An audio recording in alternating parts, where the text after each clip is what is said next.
Qala al-Imam Muhyiddin Abu Zakaria Yahya bin Sharaf An-Nawawi bisanadihi al-muttasil ila Nabi sallallahu alaihi wasallam.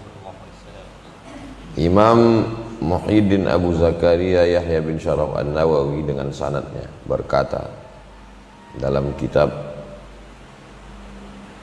Riyadhus Shalihin hadis 232, wa an Jundub bin Abdillah, dari Jundub bin Abdillah radhiyallahu anhu, qala, dia berkata, qala Rasulullah sallallahu alaihi wasallam, Rasulullah SAW bersabda, man shalla, siapa yang salat salat as-subhi, salat subuh, siapa yang salat subuh, fa huwa fi zimmatillah, maka dia di dalam zimmah. Kafir terbagi kepada dua, satu kafir harbi, satu kafir zimmi. Zimmi itu dari kata zimmah, ahlul zimmah, orang yang mendapat perlindungan umat Islam. Dia bayar pajak, namanya jizyah, karena dia tinggal di mayoritas umat Islam, dia aman, tak diganggu. Kalau datang musuh dari luar mengganggu dia, wajib kita membela dia. Man adza zimmiyan faqad adzani, siapa yang menyakiti orang zimmi, maka dia sama dengan mengganggu aku. Jadi misalnya kita orang Islam di suatu daerah pemerintahan Islam, ada yang tidak Islam. Macam mana membedakan zimmi dengan harbi? Dua. La yanhakumullahu 'anil ladzina lam yuqatilukum fid din wa lam yukhrijukum min diyarikum. Kalau mereka memerangi kamu, mengusir kamu dari kampung halaman kamu, maka dia harbi. Yang ada di Palestina, Yahudi, itu harbi karena memerangi dan mengusir. Yang ada di Serbia, harbi karena dia memerangi dan mengusir umat Islam di Bosnia. Tapi kita yang ada di Riau ini zimmi, karena dia tidak memerangi kita dan tak mengusir kita, maka dia di dalam perlindungan. Saya mau menjelaskan makna zimmati. Siapa yang sholat subuh, fahuwa fi zimmatillah, maka dia dalam perlindungan Allah, di dalam penjagaan Allah. Sebagaimana orang zimmi dijaga oleh Khalifah Amirul Mukminin, tak boleh diganggu, tak boleh ada orang yang menumpahkan darahnya, mengambil hartanya, begitulah orang yang sholat subuh itu dijaga Allah Subhanahu wa ta'ala. Ustadz ini menyampaikan hadis ini di An-Nur. Man shalla subha, siapa yang sholat subuh, kana fi zimmatillah, maka dia di dalam perlindungan Allah. Balik sholat subuh, ditabrak angkot ustadz, jamaah itu meninggal. Komplain jamaah, katanya kalau meninggal dalam perlindungan Allah, kenapa ditabrak angkot dia ustadz? Di WA nya saya, yang menyampaikan hadis bukan saya. Kalau mau saya jawab, bukan aku yang menyampaikan hadis, tanya lagi dia. Jadi pemahaman orang ini begini, pemahaman dia, kalau kita dijaga Allah, maka kita tidak ditabrak angkot, kita tidak masuk parit, kita tidak sakit, kita tidak rugi. Kalau kita dijaga Allah, maka kita akan senang, kenyang, tenang, lenang, menang. Ini pemahamannya perlu diluruskan. Ketika Islam datang, yang diluruskan Islam itu bukan cuma cara berpakaian, bukan cuma aksesoris, tapi cara pandang melihat sesuatu. Ada sahabat Nabi ikut perang, mati. Apakah dia tidak dijaga Allah? Dia dijaga Allah. Justru dengan mati itulah dia dijaga Allah. Dengan mati itulah dia tak buat dosa lagi. Jadi pemahaman kita tentang penjagaan Allah Saya Pak Ustadz anak muda buka usaha bisnis bangkrut, padahal saya udah ngaji, saya udah sholat. Justru dengan bangkrut kau itulah sebenarnya kau dijaga Allah menurut pandangan hakikat. Kenapa? Karena kalau kau berhasil, sukses, punya mobil sport, jadi playboy cap tupai kau, kan? Tidak ada yang jelek dalam pandangan Allah. Paham kan yang saya sampaikan nih? Memandang sesuatu dengan pandangan Allah, bukan pandangan kita. Kalau pandangan kita ini begini, sakit berarti tak dijaga Allah, sehat dijaga Allah, miskin berarti tak dijaga Allah, kaya dijaga Allah. Itu cara pandang kita. Cara pandang Allah tak begitu. Ku buat kau susah biar supaya sujud kau lebih lama. Ku buat kau susah biar supaya air mata kau menetes tengah malam. Kau kalau kaya sedang susah aja bangun jam 7, apalagi kalau kaya. Nah, itu. Jadi kita meminta sama Allah itu menurut pandangan Allah, bukan menurut pandangan kita. Sebelum Islam datang, mereka menganggap sakit, miskin, susah, laknat. Setelah Islam datang berubah cara pandang. Ma yusibul mu'min min nasabin wala wasabin wala saqamin wala syaukin yashtakuha. Gundah gulana, sakit, lemah badan, duri mencucuk tapak kaki, bukan laknat, tapi cara Allah untuk menghapuskan dosa-dosa. Sehingga kita selalu berpikir positif, selalu melihat sesuatu itu baik. Kata orang tak baik, tapi kata kita baik. Baik menurut pandangan. Jadi jangan nanti setelah antum menyampaikan hadis ini kan ceritanya nih, antum akan menyampaikan hadis ini nanti di kampung halaman, di kantor, di sekolah, di tempat kerja. Man shalla salatas subhi fahuwa fi zimmatillah. Siapa yang sholat subuh dia dalam lindungan Allah.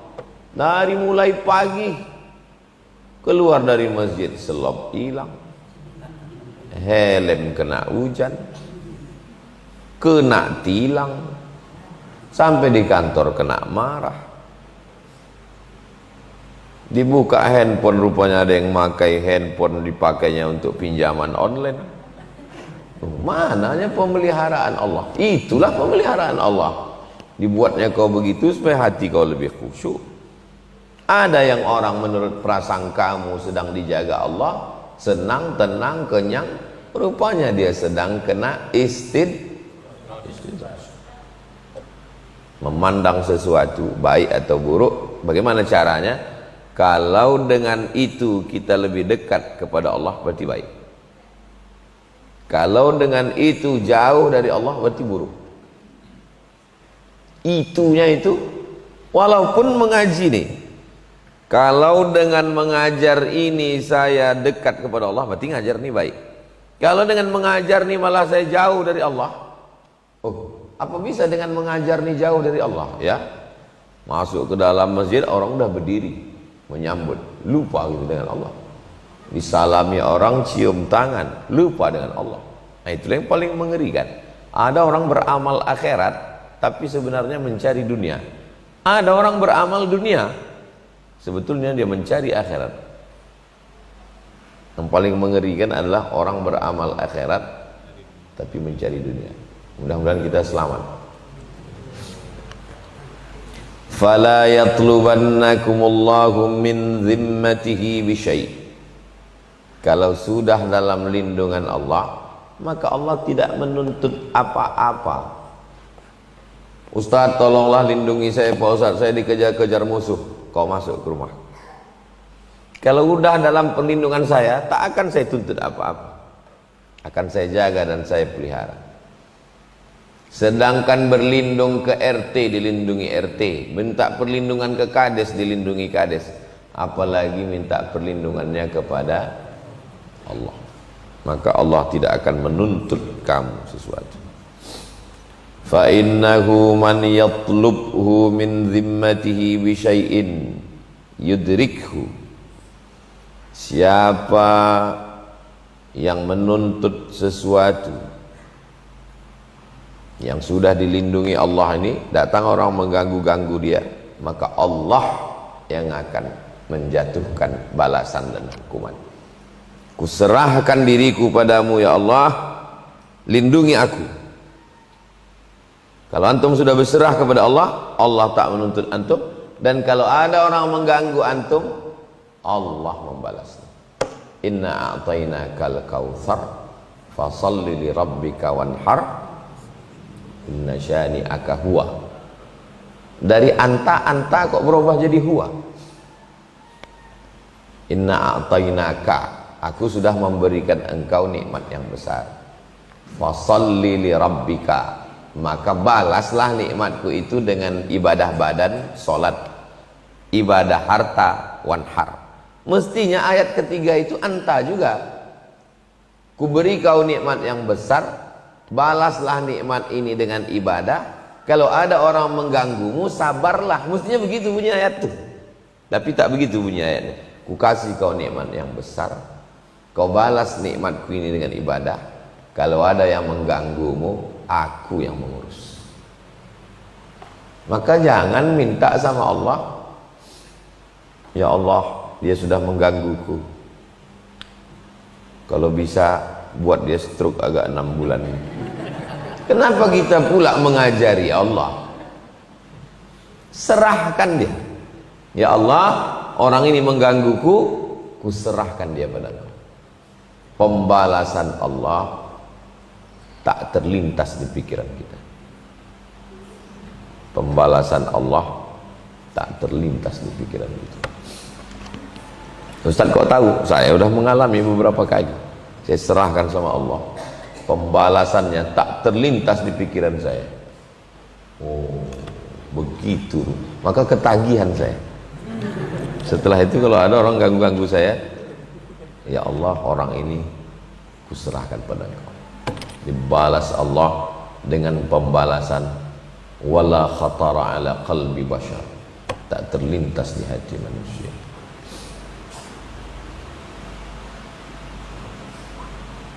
Fa innahu man yatlubhu min zimmatihi bi syai' yudrikhu, maka Allah yang akan menjatuhkan hukuman, Allah yang akan membalas. Antum mau membalas versi antum atau versi Allah? Karena banyak juga manusia sekarang ini, saya Pak Ustadz kalau ada orang menganiaya saya tidak serahkan pada Tuhan, langsung saya balas, kata dia. Kenapa? Karena Tuhan dah banyak kali kerjanya, kata. Ada orang gitu. Jadi saya ini meringankan kerja Tuhan. Ini orang-orang udah tergelincir mulutnya. Kalau saya sampai sekarang saya serahkan aja sama Allah. La haula wala quwata illa billah. Subhanallah. Summa yakubbahu, kemudian disungkurkan ala wajhihi, wajahnya disungkurkan wajah. Kenapa tak disungkurkan kakinya? Kenapa tak disungkurkan tangannya? Karena kalau sudah disungkurkan wajah, yang lain ikut.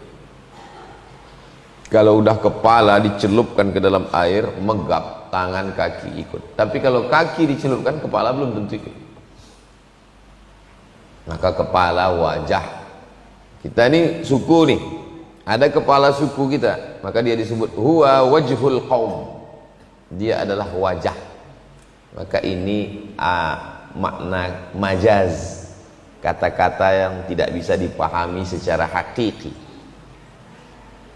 Kullu syai'in halikun illa wajhah, segala sesuatu hancur kecuali wajahnya. Menurut mazhab Asy'ari, aqidah Asy'ari, wajah di situ adalah, kata Imam Al-Bukhari dalam Sahih Al-Bukhari, kullu syai'in halikun illa wajhah illa mulkah. Imam Bukhari mentakwil. Siapa yang mengejek takwil, siapa yang mencela takwil, siapa yang mengatakan mentakwil kafir, berarti mengkafirkan Imam Bukhari. Karena Imam Bukhari mentakwil dalam Sahih Bukhari. Buka Sahih Bukhari. Kullu syai'in halikun illa wajhah, kata Imam Bukhari, mulkah. Imam Bukhari mentakwil. Jadi Imam Asy'ari bukan membuat mazhab baru. Imam Asy'ari menyusun mazhab salaf. Takwil itu mazhab salaf. Kalau Wahabi enggak, wajah itu ya wajah Allah kata dia. Tak boleh di majas takwil, tak boleh. Pokoknya wajah Allah. Kita pakai dua. Laisa kamitslihi syai'un. Yang kedua, walam yakul lahu kufuwan ahad.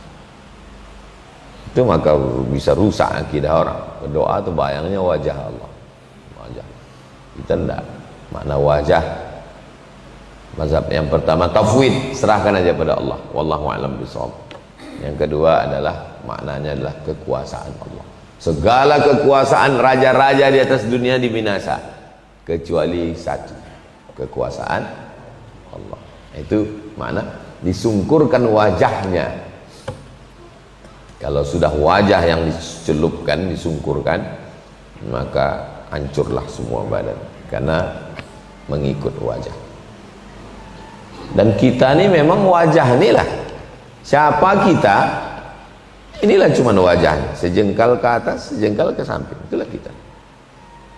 Kalau tak percaya antum bahwa kita ini hanya wajah, tutup wajah saya ini sebelah. Lewat kita di pintu Lanut Rusman Nurjadin. Hah? Kalau tak di stop orang itu. Stop, dan lewat gitu ya. Nah, coba buka wajah. Silakan Pak. Itu menunjukkan kita ini cuma wajah kita ini.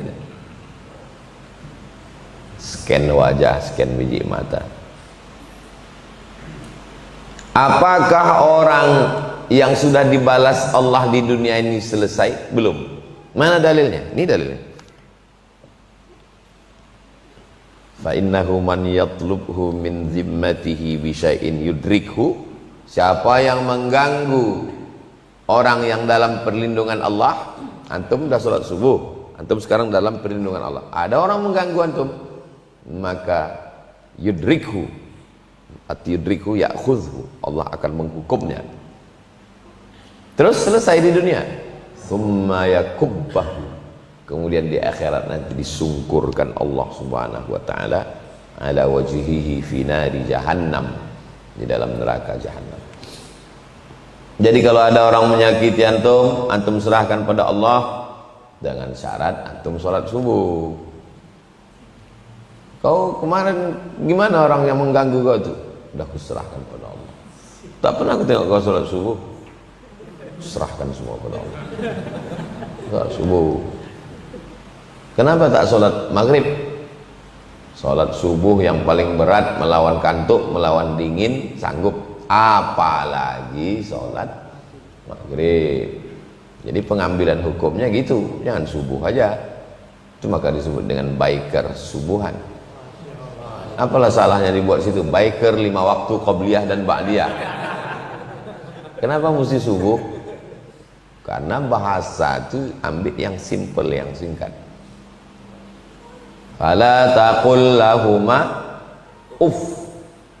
Jangan katakan ah. Terus kok ada orang menempeleng emaknya, menyipak bapaknya?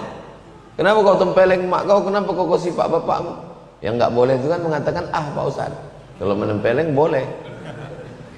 Zohiri ini hanya memahami zohir.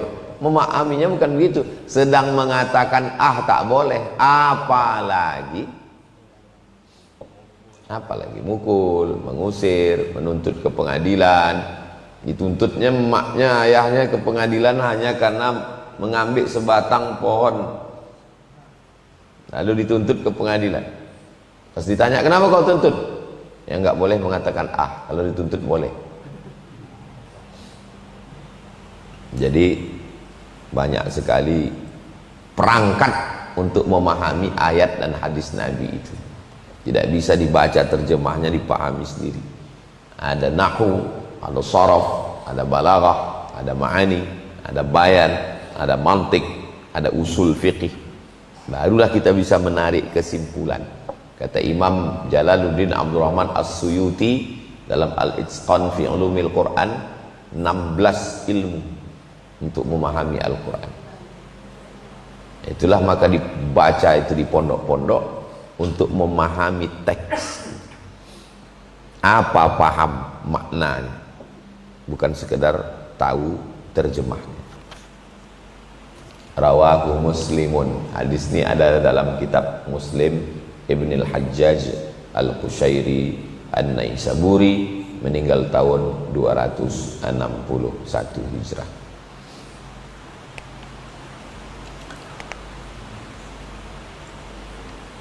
Ada orang menghasut supaya saya mau berpikir, saya ceritakan apa tidak ya. Saya ceritakan satu contoh aja lah, satu contoh biar supaya antum lebih yakin bahwa kalau kita tidak balas, kalau kita serahkan pada Allah, Allah balas dengan balasan yang tak terlintas di pikiran kita. Jadi saya mau ke Malaysia, penggalangan dana Pondok Pesantren Alumni Gontor. Nah, diundang saya untuk acara penggalangan dana. Rapat dulu di Jalan Arifin Ahmad. Selesai rapat, orang ini mau buru-buru ke airport. Oh, ayo kami ke airport. Saya tanya, ngapain ke airport? Pimpinan Gontor datang, Kiai Haji Hasan Abdullah Sahab. Loh, ada Kiai datang? Iya. Boleh saya ikut, saya bilang. Mana tahu intern santri aja. Saya kan tidak alumni. Boleh saya ikut? Boleh. Tapi saya pakai sendal jepit. Gontor ini kan disiplin, pakai jas, pakai dasi, pakai sepatu. Kalau diusir kita pakai sendal kan malu. Saya kalau segala sesuatu itu saya tak mau serada dulu. Saya tanya dulu, apakah ini enteren? Tidak boleh. Apakah wajib pakai sepatu? Tidak, pakai sendal. Kalau gitu saya ikutlah. Iya. Sampai di ruang VIP penerimaan tamu airport tuh, tunjuk, Kiai ini Abdul Somad. Langsung ditunjuk Kiai Abdul Somad. Iya. Lazim tahdur ila Gontor. Kau wajib datang ceramah ke Gontor. Mak pucat lagi dah. Saya bukan tamat Gontor, bukan pernah sekolah ke sana. Suruh pula ceramah ke situ. Ceramah di Gontor bukan sama macam ceramah di SMK. Masa rasa menyesal pula saya datang. Aduh, kok tahu begini. Nah, pas mau berangkat, ada orang menghasut supaya Somad ini jangan bawa. Saya dikasih tahu setelah di pesawat. Saya duduk di pesawat, cerita orang sebelah saya. Ada yang tadi malam datang sampai jam 2 malam supaya kau. Lama saya temenung. Saya bilang kalau cerita ini tadi waktu masih di airport Sultan Syarif Kasim, aku batalkan terbang. Aku paling malas gini. Udah di atas pula cerita. Mana mau turun? Mau tak mau, suka tak suka, sampai juga pesawat nih. Akhirnya saya pun menyampaikan 5 tausiah. Lancar semuanya, alhamdulillah. Di masjid, di depan masjid, di keluarga besar, di Universitas Darussalam, Unida, lalu kemudian ada satu kajian. Semuanya lancar, semuanya sempurna, karena saya merasa ini paling berat, sekolah kampus yang paling hebat, kita masuk ke sana, ditolong Allah SWT. Macam mana pembalasan Allah? Pembalasan Allah tak terlintas di pikiran saya. Tak tahu entah terlintas di pikiran atau tidak. Saya dinikahkan sama Kiai Gontor dengan muridnya, dengan santrinya, diantarnya ke rumah saya yang dalam rimbo panjang, yang jalannya lubangnya sebesar kolam lele. Bukan aspal, waktu Kiai itu masuk belum ada aspal, masuk dia ke dalam, diantarnya saya ke rumah itu, ditanda tanganinya prasasti asrama, itu kan tanda tangan Kiai. Dia menikahkan saya, dia duduk di pelaminan menggantikan almarhum ayah saya, menggantikan almarhumah emak saya. Tak terlintas di pikiran saya. Sampai sekarang saya masih menganggap itu mimpi paling indah dan mimpi paling jelek bagi yang menghasut saya. Bayangkan nanti, mungkin dia pun tak terpikir akan begitu pembalasan Allah. Jadi antum tak usah balas, serahkan pada Allah. Doakan orang yang menganiaya antum itu panjang umur supaya dia bisa menikmati itu semua. Maka kalau saya dizalimi orang, ya saya doakan dia panjang umur supaya dia menengok kesuksesan saya. Berarti Ustaz dendam? Enggak, ingat aja. Itu salah satu contoh. Banyak contoh-contoh lain, nanti kita bahas empat mata. Kadang kalau tak saya ceritakan, nanti bilang, Ustaz katanya dibalas Allah, apa pembalasannya? Ini kan pembalasan.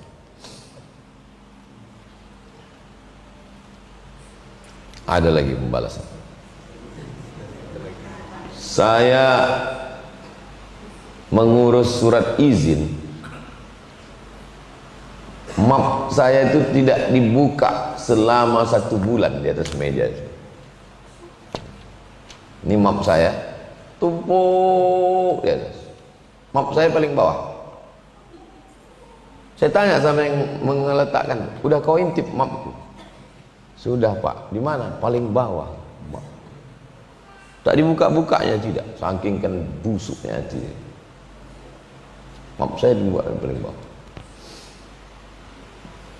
Datang saya ke rumahnya.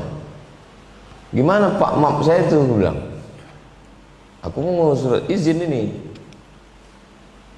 Iya nanti. Sebulan lagi setelah itu, saya tanya sama yang bawa map, ada kau tengok mapku bergeser? Enggak gitu. Suruhnya saya datang. Datang ke rumah. Datang saya ke rumahnya jam 7. Jam 7 saya datang. Jam 10 baru disambutnya. Terduduk di lantai tak pakai alas. Dia mau menjatuhkan saya sejatuh-jatuh. Terduduklah dari jam 7 sampai jam 10. Ada tamu di situ, kawan saya dari Jambi. Saya tanya, kalian datang sini udah lama? Dari jam 3 katanya. Aku jam 7. Kenapa kalian tak nelpon dulu? Kata dia, datang saja. Rupanya orang ini psikopat, sakit jiwa. Dia memang menikmati menengok orang susah. Jangan-jangan dia pasang CCTV terus dia tonton dari jauh. Nah, mantap, susah kan? Susah kan? Jam 10 datang dia dengan segala kebesarannya, menengok kami duduk di lantai. Masuk, kata dia. Masuklah, saya menghadap mau tanda tangan. Saya tanda tangani proposal Anda, mohon izin, di depan Kabinda, Kepala Badan Intelijen Daerah. Dia, saya, Kabinda. Dia mau menunjukkan bahwa dia hebat.